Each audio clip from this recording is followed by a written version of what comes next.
Bonsoir tout le monde, vous m'entendez? Oui. Vous me permettrez de rester assis parce qu'il faut que je manipule l'ordinateur. Donc, on va aller voir le site Internet. D'ailleurs, en commençant, j'aimerais remercier Nicole de m'avoir permis de travailler sur ce projet. J'ai adoré ça.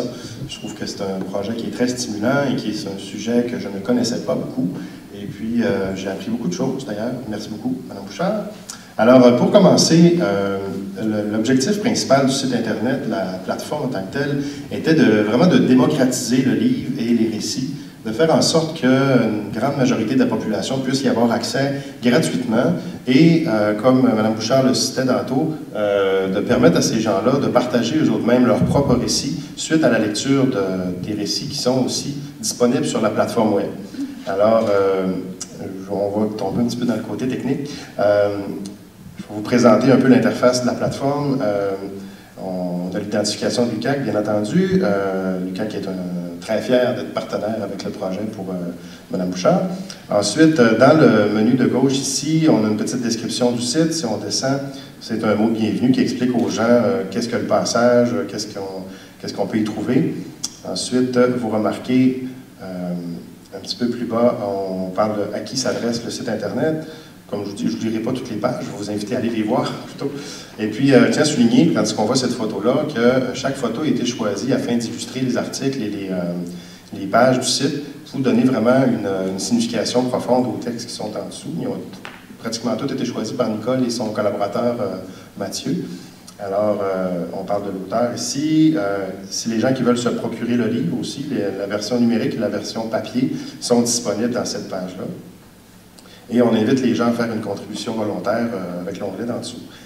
Maintenant, le cœur vraiment du site, c'est les récits. Donc, tous les récits qui sont présentés dans le livre sont aussi présentés sur le site Internet avec deux petites améliorations, tant qu'à moi. C'est que chaque récit est illustré d'une photo qui aussi peut symboliquement représenter d'autres émotions pour aller chercher d'autres émotions aux gens. Ensuite, chaque récit, je vais en prendre un au hasard comme ça, est illustré dans le haut et en même temps, si on va dans le bas, permet aux gens de collaborer. C'est-à-dire, on peut laisser un commentaire sur le récit, ces commentaires-là vont être reçus par Mme Bouchard et vont pouvoir éventuellement apparaître sur le site Internet. Donc, tous les récits qui sont présents dans le livre sont aussi sur le site.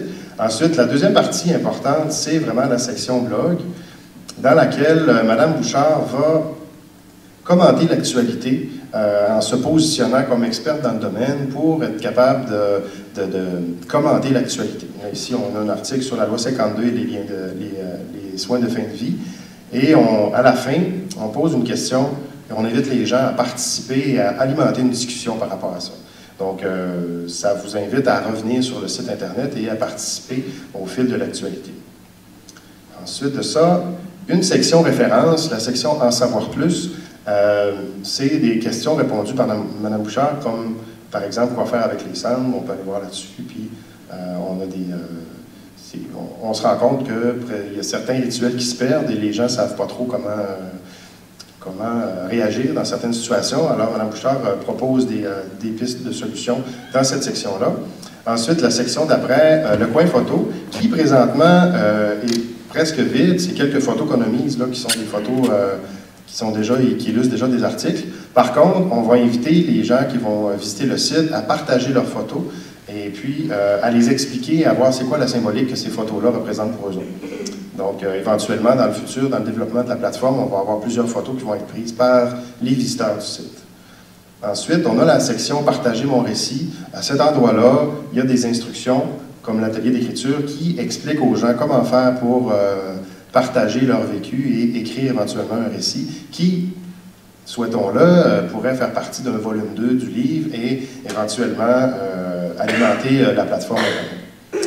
Donc, et puis la dernière section, c'est la section veille informationnelle, dans laquelle les gens de la bibliothèque ont vraiment fait un travail intéressant et qui, si vous allez sur ce lien-là, je vais vous l'épargner, mais ça fait une veille technologique sur tout ce qui se dit sur certains mots-clés qui concernent vraiment la mort, la fin de vie et le deuil, etc.